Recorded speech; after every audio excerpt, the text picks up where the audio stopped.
The flame emperor के last video में हमने देखा था कि सभी लोग कल्टीवेशन केव की तरफ बढ़ गए थे। अब देखते हैं कहानी में आगे क्या होता है। स्टोन रूम के बाहर दो काफी बूढ़े आदमी गार्ड की तरह खड़े थे।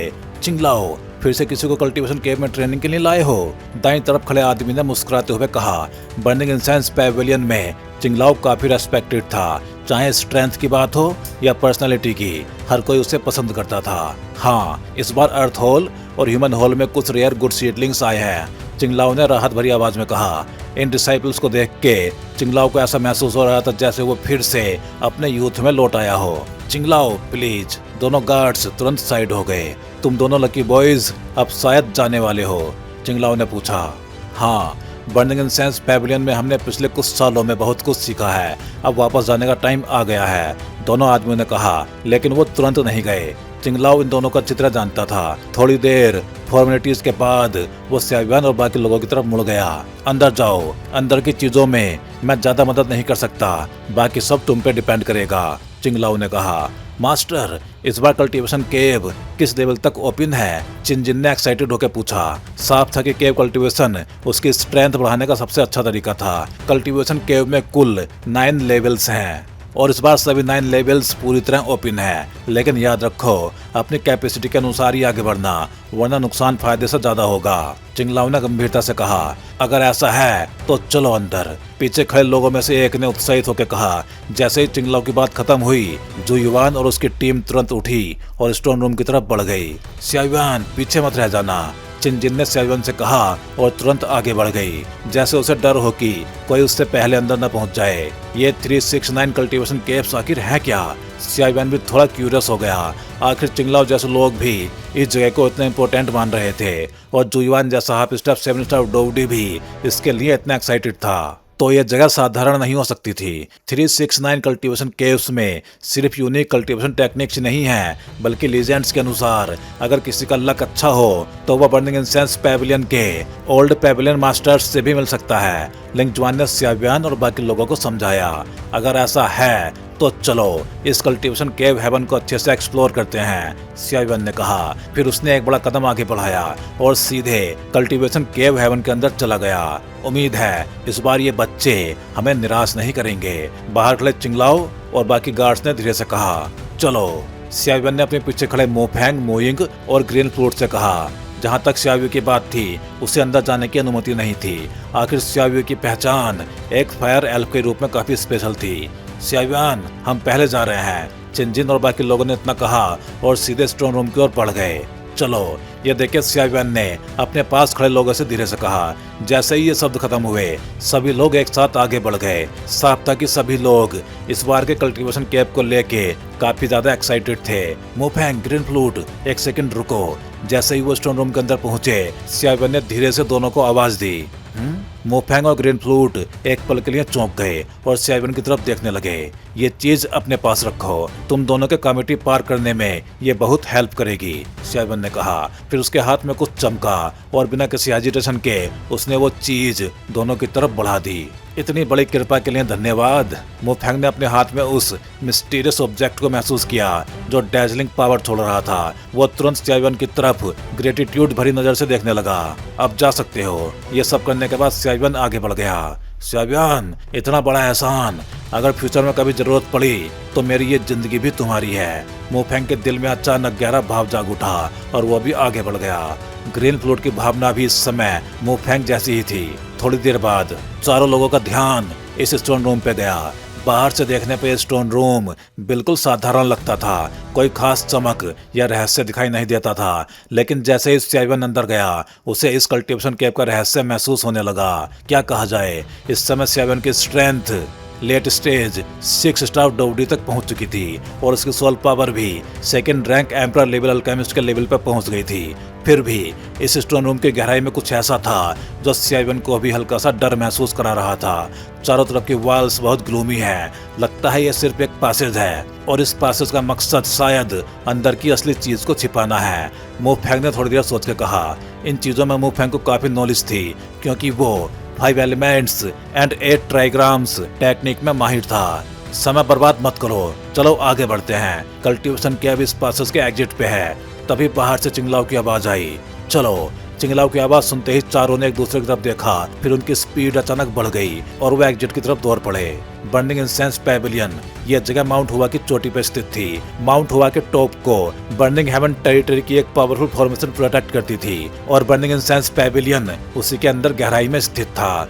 जुआन सेंटियन में इतने लोग फैंजियांग पैविलियन को इसलिए पसंद करते थे क्योंकि हेवन, अर्थ और ह्यूमन हॉल में 3 बेहद पावरफुल फाइटिंग स्किल्स मौजूद थी। कई सेक्ट्स और empires high level fighting skills को ट्रीजर्स की तरह रखते हैं। वो उन्हें आसानी से किसी को दिखाते भी नहीं, प्रैक्टिस करने देना तो दूर की बात है। लेकिन बर्निंग इंसेंस पैविलियन अलग था। अगर कोई आधिकारिक रूप से इसमें शामिल हो जाए तो चाहे उसका टैलेंट कुछ भी हो, उसे इन टेक्निक्स को समझने का मौका मिलता है। अगर समझ में आ जाए तो पावरफुल फाइटिंग स्किल्स सीख सकता है। अगर समझ में ना आए तो भी बर्निंग इंसेंस पैविलियन के कल्टीवेशन एनवायरनमेंट से बहुत कुछ सीख सकता है। और इसके अलावा एक और चीज थी, कल्टीवेशन केव। पूरे जुआन सेंटियन के काउंटलेस सेक्ट्स में फैंजियांग पैविलियन ये एकमात्र ऐसा सेक्ट था जिसके पास इतना पावरफुल कल्टीवेशन केव सिस्टम था। आखिर ऐसी केव्स को क्रिएट करना बहुत मुश्किल होता है। हालांकि कोई भी ठीक ठाक नहीं बता सकता था कि कल्टीवेशन केव के अंदर क्या होता है, लेकिन एक बात निश्चित थी, ये केव लोगों को करंट बोटलनेक ब्रेक करने में हेल्प करती थी। ये क्या है? कुछ देर बाद सियावियान और उसके साथी पासेज के एंड तक पहुंच गए और अचानक उनके सामने एक बॉटमलेस ह्यूज रिवर दिखाई दी। टोंगतियान रिवर? मुफेंग अचानक चिल्लाया। उसकी आंखों में तुरंत एक्साइटमेंट चमक उठी। टोंगतियान रिवर? मोइंग ने भौहें सिकोड़ ली। उसकी आंखों में हल्का डाउट दिखाई दिया। वो अभी अभी स्टोन रूम के एग्जिट से बाहर निकले थे। चारों तरफ देखने पर उन्होंने देखा आसमान में एक बॉटमलेस रिवर धीरे धीरे बह रही थी और उस टोंगटियान रिवर में एक मिस्टीरियस पावर थी जो मोइंग के दिल को लगातार हिला रही थी। तो यही है टोंगटियान रिवर? सियावियन ने धीरे से बुदबुदाया। फिर उसकी सोल पावर तुरंत फैल गई, जैसे वो इसे इन्वेस्टिगेट करना चाहता हो। लेकिन अगले ही पल उसने सिर हिला दिया। छोड़ो, इस टोंगटियान रिवर पर शायद बहुत स्ट्रॉन्ग रेस्ट्रिक्शन है। मैं बेकार मेहनत कर रहा हूँ। वहाँ सीढ़ियाँ हैं, चल के देखते हैं। अचानक मुफेंग ने एक दिशा की तरफ इशारा किया। चलो। सियावियान सबसे आगे बढ़ गया। चारों धीरे धीरे सीढ़ियाँ चढ़ने लगे। कुछ ही देर में टोंगटियान रिवर का पूरा सीन उनकी आंखों के सामने था। वो एक विशाल उफनती हुई हेवनली रिवर थी। पहले सियावियान ने जो जुआनलिंग एम्परर पोंड देखा था उससे ये काउंटलेस टाइम्स बड़ी थी। यहाँ पैविलियन क्यों है? कुछ ठीक नहीं लग रहा। मुइंग ने चारों तरफ देखते हुए कहा, अगर मेरा अनुमान सही है तो यही कल्टीवेशन केव का एंट्रेंस होना चाहिए। सियावियान मुस्कुराया। हे, तुम लोग तो काफी ज्यादा देर करा रहे हो। अचानक एक आदमी वहाँ दिखाई दिया। Deputy hall master Jiyong Yuan. Siyavian थोड़ा चौंक गया। इतने डिग्निफाइड डिप्टी हॉल मास्टर यहाँ गार्ड की तरह खड़े थे। मुझे ऐसे मत देखो। टोंगटियान रिवर को गार्ड करने वाले लोग कुछ काम से गए हैं, इसलिए मैं यहाँ पे ड्यूटी कर रहा हूँ। जियोंग युआन हंसते हुए बोला। डिप्टी हॉल मास्टर, इस टोंगटियान रिवर का कल्टीवेशन केव से क्या कनेक्शन है? सियावियान ने पूछा। वो पहले जुयुआन से पूछ सकता था, लेकिन उनके बीच रिलेशन अच्छा नहीं था, इसलिए अब वो सीधे जियोंग युआन से पूछ रहा था। टोंगटियान रिवर ही कल्टीवेशन केव है और कल्टीवेशन केव ही टोंगटियान रिवर। अगर अंदर जाना है तो बस यहाँ से जंप कर दो। जियोंग युआन मुस्कुराते हुए बोला, लेकिन उसकी नजर लगातार सियावियान पर थी। सीधे कूद जाएं? मुफेंग ने सिर खुजाते हुए कहा। मजाक नहीं है, टोंगटियान रिवर के सबसे ऊंचे पॉइंट पे था। अगर यहाँ से कूदे तो शायद टोंगटियान रिवर की टेरिफाइंग पावर उन्हें चूर चूर कर दे। लेकिन अंदर जाने से पहले एक और चीज है। जियोंग युआन बोला। क्या? ग्रीन फ्रूट भी पास आ गई। वो अभी कल्टीवेशन केव के लिए काफी ज्यादा एक्साइटेड थी। टोंगटियान रिवर में 1 से 9 लेवल के कल्टीवेशन केव्स हैं। तुम्हें खुद चूज करना होगा, लेकिन याद रखो 9th लेवल की स्पीड जरूर 8th लेवल से ज्यादा है, लेकिन उसका प्रेशर भी बेहद टेरिफाइंग है। अगर जरा भी केयरलेस हुए तो इडियट भी बन सकते हो। जियोंग युआन ने चेतावनी दी। अब फैसला तुम्हारा है। सियावियान थोड़ी देर सोचता रहा, फिर बोला, deputy hall master, 1st level और 9th लेवल में फर्क क्या है? जियोंग युआन मुस्कुराया। ये बातें नॉर्मली नहीं बताई जाती, लेकिन तुम हो इसलिए एक्सेप्शन कर रहा हूँ। सुनो, अगर कल्टीवेशन केव को डोवडी के लेवल से कंपेयर करें तो 1st लेवल मतलब 1 स्टार डोवडी के लिए, 2nd लेवल 2 स्टार डोवडी के लिए और इसी तरह आगे। इन केव्स में एम्परर ची बाहर की दुनिया से काउंटलेस टाइम्स ज्यादा है, लेकिन हर इंसान इसे सिर्फ एक बार एब्जॉर्ब कर सकता है। अगर 1 स्टार डोवडी 2nd लेवल में जाए तो पॉसिबल है, लेकिन प्रेशर बहुत ज्यादा होगा, इसलिए हमेशा अपनी एबिलिटी के अनुसार चूज करना। फिर जियोंग युआन ने आगे कहा, सीधे शब्दों में कहूँ तो कल्टीवेशन केव असल में एम्प्रेस ची का कंसंट्रेटेड फॉर्म है। इन्हें हमारे पेविलियन मास्टर डोवजुआन की पावर से कंडेंस किया गया है। इनमें अनइमेजिनेबल पोटेंशियल है। अगर कोई 6 स्टार डोवडी कमिटी पार कर चुका हो तो क्या वो 6 लेवल केव में जा सकता है? मुफेंग ने पूछा। बिल्कुल जा सकता है, थोड़ा भयानक होगा, लेकिन कोई बड़ी समस्या नहीं होगी। जियोंग युआन मुस्कुराया। क्या स्ट्रेंथ लिमिट भी है? सियावन ने पूछा। तुमने तो कहा था 1 से लेकर 9 सभी केव ओपन है। हाँ ओपन है, लेकिन मुसीबत कम करने के लिए अगर कोई बहुत हाई लेवल केव में जाए तो प्रेशर उसे कुछ ही दिनों में बाहर आने पर मजबूर कर देगा। इतना अच्छा मौका खोना बेवकूफी होगी। जियोंग युआन ने कहा। अगर मैं 9th लेवल में जाना चाहूँ तो? अचानक सियावन ने कहा। क्या? सभी लोग चौंक गए। 9th लेवल कल्टीवेशन केव, जहां बर्निंग इंसेंस पेविलियन के एल्डर्स तक प्रैक्टिस करते थे, और सियावन सिर्फ लेट स्टेज 6 स्टार डोवडी था। नहीं, जियोंग युआन ने तुरंत मना कर दिया। क्यों? सियावन ने पूछा। 9th लेवल का प्रेशर बहुत ज्यादा है, तुम 8th लेवल में जाओ, वहां भी अनइमेजिनेबल बेनिफिट्स मिलेंगे। जियोंग युआन बोला। अर्थहोल का जू युआन किस लेवल में गया? सियावन ने पूछा। 8th level. जू युआन, लिंग जुआन और चिन चिन तीनों 8th लेवल में गए हैं, बाकी लोग 7th लेवल में। जियोंग युआन ने जवाब दिया। 8th level? सियावन ने हल्की मुस्कान के साथ कहा। तो मैं 9th लेवल में जाऊंगा। जियोंग युआन ने सिर हिलाया। जिद्दी लड़का, जो करना है करो। फिर उसने मोइंग की तरफ देखा। तुम कौन सा लेवल चुनोगी? 9th लेवल, मोइंग ने तुरंत कहा। ठीक है। जियोंग युआन हंस पड़ा। हिम्मत तो है तुम लोगों में, अब जंप करो। ये कहकर उसने हाथ हिलाया। अचानक एक विशाल एनर्जी वेव निकली और अगले ही पल सियावन और बाकी लोग सीधे टोंगतियान रिवर में पहुंच गए। टोंगतियान रिवर में गोल्डन वेव्स लगातार टकरा रही थी। अगर सियावन और बाकी लोग फाइटिंग चीज से अपनी बॉडी को प्रोटेक्ट न करते तो ये टेरिफाइंग वेव्स उन्हें तुरंत चीर देती। क्या यही कल्टीवेशन केव है? सियावन ने सोचा। यहाँ की एम्परर ची बाहर की दुनिया से कहीं ज्यादा पावरफुल है। अगर यहाँ कल्टीवेशन किया जाए तो कुछ ही महीनों में एक लेवल स्ट्रेंथ बढ़ सकती है। सब अलग हो जाओ, सावधान रहना, सियावन ने कहा। फिर उसकी स्पीड अचानक बढ़ गई और वो टोंगतियान रिवर के टॉप की तरफ बढ़ गया। 9th लेवल कल्टीवेशन केव सबसे पावरफुल थी, लेकिन उसका प्रेशर भी अनइमेजिनेबल था। टोंगतियान रिवर बेहद टर्बुलेंट थी। यहाँ का पानी असल में प्योर एम्प्रेस ची से बना था। इतना बड़ा क्रिएशन सिर्फ डोवजुआन पावर हाउस ही कर सकता था, और सियावन ने महसूस किया इस एम्प्रेस ची में लाइफ एंड डेथ पावर भी मिली हुई थी। अब समझ आया, यह एम्प्रेस ची और लाइफ एंड डेथ पावर को कंप्रेस करके बनाया गया है, इसलिए इतना पावरफुल है। सियावन बुदबुदाया।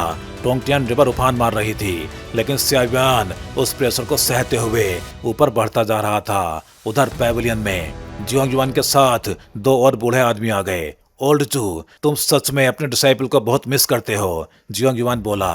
तो? जुलाओ मुस्कुराया। फैंगजियांग पेविलियन बनने के बाद ये पहला लड़का है जिसके पास स्पिरिचुअल पावर टैलेंट है। फ्यूचर में यही मेरी लेगेसी इनहेरिट करेगा। तुम दोनों से दूर रहना। हम कम्पीट नहीं करेंगे। चिंगलाओ भी वहाँ आ गया। लेकिन एक बात क्यूरियस है, इस लड़के की फ्लेम बहुत अनयूजुअल लगती है। वो फ्लेम होली फ्लेम है, जुलाओ ने शांत आवाज में कहा। क्या? जियोंग युआन और चिंगलाओ दोनों शॉक्ड रह गए। होली फ्लेम, सबसे पावरफुल फायर एट्रीब्यूट फ्लेम। अगर सियावन की स्ट्रेंथ अभी कम भी हो, फिर भी होली फ्लेम की पावर से वो अधिकांश लोगों को हरा सकता था, जुलाओ ने आगे कहा। और उसकी सोल पावर भी 2nd rank emperor alchemist level तक पहुंच चुकी है। ये सुनकर जुलाओ हंस पड़ा। कमाल है, जियोंग युआन बुदबुदाया। सच में मॉन्स्टर है ये लड़का। अगर सिर्फ लेट स्टेज 6 स्टार डोवडी होता तो शायद वो इतने इम्प्रेस नहीं होते, लेकिन Holi flame plus 2nd rank emperor alchemist, ये कॉम्बिनेशन किसी को भी हैरान करने के लिए काफी था। लगता है ये सियावन सच में एक्स्ट्रा ऑर्डिनरी है, एक बूढ़े आदमी ने आश्चर्य से कहा। टोंगतियान रिवर के ऊपर बने पेविलियन के पास जुलाओ और बाकी 2 एल्डर्स शांत खड़े थे। हालांकि इस बार कल्टीवेशन केव को थोड़ा जल्दी खोल दिया गया, लेकिन ये सब उन लिटिल बॉयज की स्ट्रेंथ बढ़ाने के लिए है। बस पता नहीं इसका परिणाम क्या होगा, चिंगलाओ ने धीरे से कहा। 9 लेवल कल्टीवेशन केव में कल्टीवेट करना इतना आसान नहीं है। उसके दिल में अभी भी थोड़ी चिंता थी। मुझे नहीं पता सियावन कितने दिन टिक पाएगा। कल्टीवेशन केव में जितने ज्यादा दिन टिके रहो उतना ही ज्यादा इम्प्रूवमेंट होता है, लेकिन अगर 9th लेवल केव हो तो मुझे डर है, जियोंग युआन ने कहा। साफ था कि वो सियावन के 9th लेवल केव में जाने को लेके ऑप्टिमिस्टिक नहीं था। अगर जियोंग युआन खुद भी 9th लेवल कल्टीवेशन केव में जाता तो शायद 10 दिन भी टिक नहीं पाता। मुझे याद है पिछली बार जो लोग 9th लेवल केव में गए थे वो ज्यादा से ज्यादा 5 दिन ही टिक पाए थे। एक एल्डर ने धीरे से कहा, उम्मीद है उस लड़के के पास कोई ट्रम्प कार्ड होगा, नहीं तो 9th लेवल केव में जाना सिर्फ समय बर्बाद करना होगा, जुलाओ ने कहा। हालांकि वो जानता था कि सियावन के पास बहुत से सीक्रेट्स हैं, लेकिन आखिर ये टोंगतियान रिवर थी और सियावन सीधे सबसे पावरफुल 9th लेवल कल्टीवेशन केव में गया था। इसलिए जुलाओ भी यकीन से नहीं कह सकता था कि सियावन कितने टाइम तक टिक पाएगा। ये हेवनली एम्परर ची अब कम होती जा रही है। अगली बार जब पैवलियन मास्टर वापस आए तो उन्हें खुद इसे रेप्लेनिश करना पड़ेगा, नहीं तो कुछ ही टाइम में ये खत्म हो जाएगी। जुलाओ ने धीरे से कहा, लगता है अब सिर्फ हम 3 ही यहाँ हैं। जियोंग युआन मुस्कुराया, चलो चलते हैं, अब आगे इन सब लड़कों पर निर्भर है और हमें भी 6 महीने बाद आने वाले रून्स के लिए तैयारी करनी चाहिए। वैसे भी ऐसा मौका बार बार नहीं मिलता, जुलाओ ने कहा। बाकी दोनों एल्डर्स ने सिर हिलाया और वो तुरंत वहां से चले गए। Damn it! उधर टोंगतियान रिवर में हालांकि सियावन का शरीर डोची सील्ड से घिरा था और पानी उसे छू भी नहीं रहा था, लेकिन जल्दी उसने महसूस किया कि 9th लेवल कल्टीवेशन केव तक पहुंचना आसान नहीं है। ये केव टोंगतियान रिवर के सबसे ऊपर थी और हर कदम के साथ प्रेशर कई गुना बढ़ता जा रहा था। ये प्रेशर इनविजिबल था, लेकिन हर कदम पे सियावन को महसूस होता था कि टोंगतियान रिवर का विशाल वाटर प्रेशर उसकी सांस रोक रहा है। जब वो 7th लेवल कल्टीवेशन केव के आसपास पहुंचा तो उसे भारी प्रेशर महसूस हुआ। लगता है वो आदमी सच बोल रहा था। ये 9th लेवल केव भले पावरफुल हो, लेकिन इसका प्रेशर भी टेरिफाइंग है। अगर 7th लेवल पर ही इतना प्रेशर है तो 9th लेवल पर। सियावन ने दांत भींच लिए। टोंगतियान रिवर की हवा को एक और नाम से जाना जाता था, हेवनली एम्परर ची। यही वह एम्परर ची थी जो टोंगतियान रिवर में मौजूद थी, लेकिन ये नॉर्मल एम्परर ची से अलग थी। इसमें लाइफ एंड डेथ पावर भी मिली हुई थी और काउंटलेस ईयर्स की ट्रांसफॉर्मेशन के बाद ये हेवनली एम्परर ची बनी थी। 8 स्टार डोवरी से नीचे के कल्टीवेटर्स के लिए यह एम्परर ची अकल्पनीय फायदे देती थी। जो भी डिसाइपल हाई लेवल कल्टीवेशन केव में जाके इस चीज से खुद को टेम्पर करता, उसकी स्ट्रेंथ तेजी से बढ़ जाती। और क्योंकि इसमें लाइफ एंड डेथ पावर भी थी तो फ्यूचर में लाइफ डेथ पावर कंट्रोल करना भी आसान हो जाता। डैम! होली फ्लेम की पावर एक्टिवेट हो जाओ। अगले पल सियावन ने और देर नहीं की। उसके शरीर से होली फ्लेम फूट पड़ी और उसकी स्पीड अचानक बढ़ गई। अब वो टोंगतियान रिवर के टॉप की तरफ तेजी से बढ़ने लगा। होली फ्लेम के एक्टिवेट होते ही प्रेशर काफी कम हो गया, लेकिन सियावन फिर भी सावधान था। टोंगतियान रिवर में हर जगह वायलेंट एनर्जी वेव्स फैल रही थी। हर एनर्जी में एक मिस्टीरियस पावर छिपी हुई थी। अगर मैं इन हेवनली एम्परर ची को अब्सॉर्ब कर लूं तो शायद 6 स्टार डोवडी पीक तक पहुंच जाऊं। सियावन बुदबुदाया। डोवडी के हर लेवल के लिए इनएमरस पावर चाहिए होती थी, लेकिन सियावन को यकीन था टोंगतियान रिवर की एम्परर ची उसके लिए काफी है। पहले आगे बढ़ते हैं, ये कह के सियावन और तेजी से आगे बढ़ा। उसी समय टोंगतियान रिवर के बीच में जुयुआन, जो 8th लेवल कल्टीवेशन केव के पास था, नीचे देख रहा था। कोई 9th लेवल केव में जाने की कोशिश कर रहा है, वो खुद से बोला। मरना चाहता है क्या? उसने देखा एक फिगर डैजलिंग फ्लेम्स में लिपटा हुआ ऊपर जा रहा था। क्या 9th लेवल? लिंगजुआन भी चौंक गई। क्या वो पागल है? असल में लिंगजुआन और जुयुआन दोनों के पास 9th लेवल केव में जाने की स्ट्रेंथ थी, लेकिन वो जानते थे कि उनकी करंट स्ट्रेंथ वहाँ एक दिन भी टिक नहीं पाएगी। इसलिए उन्होंने सेफ ऑप्शन चुन के 8th लेवल केव चुनी थी। क्या? इस समय सियावन 8th लेवल केव के पास पहुंच चुका था, लेकिन अचानक उसने पाया कि वो आगे एक कदम भी नहीं बढ़ पा रहा। उसकी विशाल सोल पावर तुरंत बाहर निकली और सामने की जगह को जांचने लगी। तो ये एक बैरियर है, सियावन ने तुरंत समझ लिया। तभी मोइंग आगे आई। मुझे कोशिश करने दो, उसने धीरे से कहा। सियावन ने उसकी तरफ देखा और बिना कुछ कहे पीछे हट गया। अचानक मोइंग के शरीर से ब्लू होली फ्लेम निकल पड़ी और उसने अपनी उंगली से उस इनविजिबल बैरियर को छुआ। बैरियर में तुरंत एक गैप बन गया। अंदर चलो। मोइंग तुरंत अंदर चली गई। ठीक है। सियावन भी तुरंत उसके पीछे अंदर चला गया। तो ये टोंगतियान रिवर के अंदर एक इंडिपेंडेंट स्पेस है, सियावन ने अंदर आते ही कहा। यह जगह बेहद मिस्टीरियस थी। मोइंग, उसने पीछे मुड़कर पुकारा, लेकिन कोई जवाब नहीं आया। लगता है हम अलग हो गए। सियावन ने सिर हिलाया। कोई बात नहीं, अब असली काम शुरू होता है, उसने मुस्कुरा के कहा। अब टोंगतियान एम्परर ची अब्सॉर्ब करने का समय है। ये एक विशाल स्पेस था। जहां तक नजर जाती थी बस स्ट्रोमी वेव्स से दिखाई देती थी और उन वेव्स के बीच सियावन को कुछ डार्क रेड एनर्जी भी दिखाई दे रही थी। वो, सियावन की आंखें चमक उठी। टोंगटियान एम्परर ची। अब उसका शरीर एक्साइटमेंट से भर गया। ये 9th लेवल कल्टीवेशन केव सच में एक्स्ट्रा ऑर्डिनरी थी। सिर्फ कुछ ब्रेथ्स लेते ही सियावन को महसूस हुआ कि उसकी डोबसी रेस्टलेस हो रही है, लेकिन इसे एब्जॉर्ब कैसे करूं? सियावन थोड़ा गंभीर हो गया। तभी नीचे टोंगटियान रिवर की वेव्स अचानक हिलने लगी। एक वाटर स्ट्रीम अचानक ऊपर उठा और सीधे सियावन की तरफ आ गया। कमबख्त! सियावन चौंक गया। ये टोंगटियान रिवर जैसे इंटेलिजेंस शक्ति थी।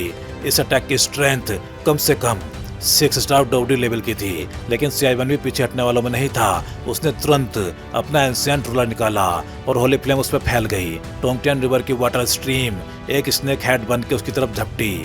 सियावन ने रूलर घुमाया और दोनों अटैक्स टकरा गए। भयंकर एनर्जी रिपल्स फैल गई। लगता है 9th लेवल केव में कल्टिवेट करना इतना आसान नहीं है, सियावन ने गंभीरता से कहा। तो भाई लोग, इस वीडियो में बस इतना ही। चलिए फिर जल्दी ही मिलते हैं अगले वीडियो में। हे डोंगा फैंस, आप सभी का सपोर्ट ही इस चैनल को आज इस लेवल तक लेके आया है और अब एक नया स्टेप शुरू हो चुका है। हाँ जी, अब आप ज्वाइन कर सकते हो चैनल मेंबरशिप और बन सकते हो हमारे एक्सक्लूसिव कल्टीवेटर स्क्वाड का हिस्सा। अब देखते हैं मेंबर्स को क्या क्या मिलेगा। तो वही मेंबर्स को अलग से मिलने वाला है एक्सक्लूसिव डोंगा content, early access videos, custom badges and emojis, shortcuts और बहुत कुछ। वैसे इनमें मेन तो अर्ली एक्सेस वीडियोज ही रहेंगे। तो अगर आप भी डोंगवा और सियावन की इस एपिक जर्नी में एक पावरफुल सपोर्टर बनना चाहते हो तो ज्वाइन बटन दबाओ और अपग्रेड करो अपना fan level. Thank you for supporting guys. Stay legendary and keep cultivating.